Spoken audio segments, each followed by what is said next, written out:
Let's talk to Theo Usherwood, though, political commentator. Theo, very good morning to you. Welcome to the brave new world of common sense. Just before we start, let's have a look at Keir Starmer and the various things he said about Donald Trump over the years. Of course, I wouldn't want Donald Trump round for dinner, but don't underestimate the danger to the world if Trump is re-elected this time around. I'm anti-Trump. I would like to send my warmest congratulations to President Trump on his inauguration as the 47th President of the United States. Years. Step forward the real Keir Starmer. Difficult to know, really, isn't it? Although my suspicion is that the earlier version is probably closer to the truth than the last version. Yes, lots of handbrake turns over the last few weeks, of course, since that presidential election win for Donald Trump. It was a barnstorming speech yesterday, wasn't it, from Donald Trump? I had to wonder whether you had Elon Musk's WhatsApp when he came out with that line about common sense, Mike Graham, whether you've been communicating with his inner circle, Donald Trump's inner circle. But make no mistake, Donald Trump isn't going to hang about. He's got an agenda. That agenda could start today, as early as today, when it's expected that Tom Homan, who's in charge of it, in border security and homeland security, is going to start finding, detecting, rounding up, use words what you will, to those who are in the United States illegally and then deporting them. And the problem for Keir Starmer is it's all very well doing the warm words now, congratulating Donald Trump now, but what's he going to say to his own party when these policies start to be enacted? Is he just going to be silent? Because I tell you, Labour politicians, they're not going to have it. Well, that's the thing. I mean, we already saw an awful lot of noise yesterday, didn't we, from the usual suspects on the left saying this man's very dangerous. We had Ed Davey talking about how he was a danger to the world and, you know, he's threatening NATO and all sorts of other things that are going on. Labour will be echoing much of that. You know, we've got sort of lefty broadcasters talking about how it's going to be terrible if you're an immigrant in the United States of America. You know, at least, I mean, I think now that the left in this country have accepted that immigration is an issue, and they seem to have accepted that, you know, we can't just continue to keep saying it's all very well, just come here and seek asylum, we want to be a sanctuary for you, because they've seen what damage that has done to the country, and they can see what damage it's done to America. But the problem for Starmer will be, if it works for Donald Trump, you know, he will also be under pressure from the people of this country who will say, well, why can't we do that? Well, I might just slightly disagree with you. I think there's a large rump of the left, Mike Graham, that don't accept that there's a particular issue, that actually there are those who, you know, when Boris Johnson was Prime Minister, Rishi Sunak was Prime Minister, were vehemently opposed on the left to the policies from the Conservatives when it came to immigration. I do think there are those, however, around Keir Starmer who do recognise that immigration is a problem and are pressing the Prime Minister. And indeed, the Prime Minister has worked hard to, whilst he has scrapped the Rwanda scheme, to deport migrants and to ensure that they are returned back to their respective countries. But there is, you know, this is a problem. I'd also say, you mentioned immigration.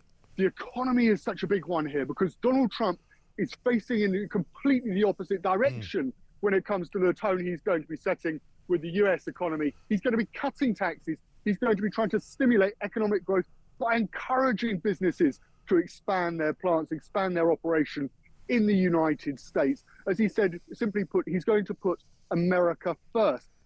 Contrast that against Keir Starmer and Rachel Reeves' policy, what we saw in the budget on October the 30th, when they put taxes up by £40 billion.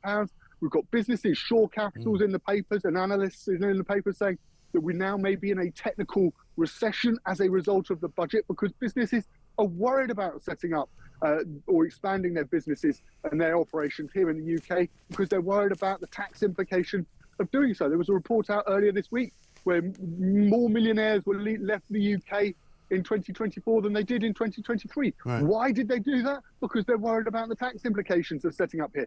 And I think if we get 4 years down the line and Donald Trump has the American economy sailing off with a huge success rate, and Britain is still ailing, bumping around on 1 or 2% growth at best, that's going to contrast very badly for Keir Starmer and Rachel Reeves. Oh, totally. I mean, there's a story in The Sun today about a £1 billion pub tax hit, which is coming. The hospitality sector is expecting something like 750,000 more workers to be dragged into national insurance because they've lowered the threshold from 9,000 down to sort of 5,000. And it's still not looking good for Labour on any front, really. I mean, we've got the Southport statement coming out this morning at 8:30. We've got Rachel Reeves working herself through the Davos nightmare of trying to kind of, demonstrate that she's in charge of the economy and doing a good job when everybody knows that she's not.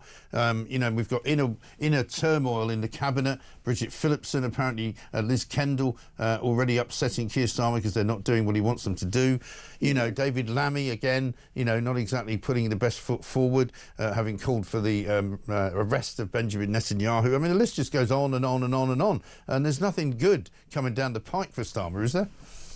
No, and he's got this statement in the next hour or so, starting in about 45 minutes, in fact, in Downing Street, and he needs to get that right. He is, of course, under pressure, and the security service under incredible pressure as well, because this Radabakana, he's pleaded guilty to the offences, but it's subsequently come to light that he was referred to prevent 3 times. Reports in the papers today that he attacked another pupil with a hockey stick, that he had a knife. Nigel Farage, of course, saying, and he's come out today and said, Keir Starmer needs to answer questions about what the public was told and why weren't they told the full information at the particular time, of the Southport attacks.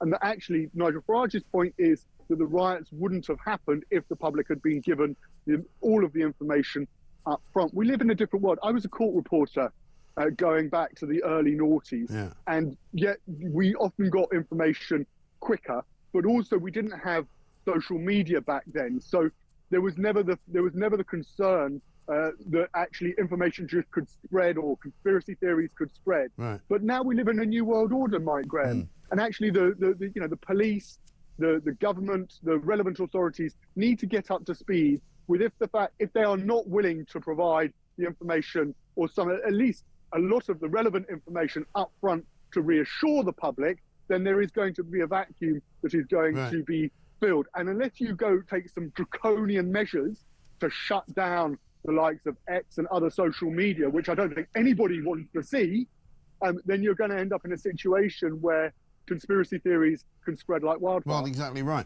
People say to me now all the time, Theo, if there's a particular event happens, particular crime, particularly if it's what looks like it could be a terrorist-related incident, whether it is or not, if the name is not released immediately by the police, people in the country begin to assume that it's somebody that the police don't want you to know about. So they begin to then pass word around to one another that it must be some kind of immigrant.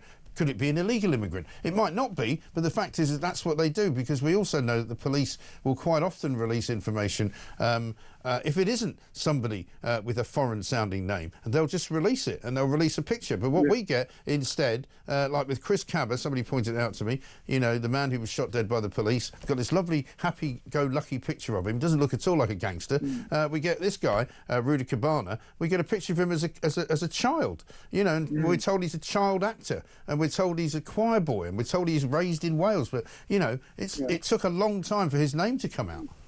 And the police, there are other options open to the police as well. When I was a crime reporter and covering courts as well, you'd often ring up the police and say, well, we've been told this name locally. Yes. Can you provide us with a steer, please? Can you provide us with some guidance? Right. Are we wrong? We're dealing with sensitive information. And the police, back in the day when you're dealing with, perhaps old school coppers, they're grown-ups. And they would give you an honest. If you had the wrong name, they would tell you, because nobody would want the wrong name to come out. And if you had the right name, they'd say, "Yep, that's correct. Yeah. You can go with that. That's fine." So there are other options open to the police, but it's really important. There was a particular issue in this case, of course, because the individual was under the age of 18, but it was very close to his 18th birthday, and the police could have feasibly gone to the court ahead of time and asked for, and they did do so at an early stage, but still too late. Yeah. They could have feasibly gone and tried to apply for his name to be released, but it was all too late. And we're dealing in they're dealing in an incredibly fast-moving situation, and they got overtaken by events on social media, and we saw the consequences of what happened. And that is the problem. Well, we'll look forward to seeing his statement at 8:30. Theo, good to talk to you. Thank you very much indeed. Keir Starmer's making a speech statement of some kind or other at around about 8:30 this morning. We'll bring that to you live. It's going to be about Southport, and presumably it's going to be about the inquiry that has been already set up and called for by Yvette Cooper, the Home Secretary.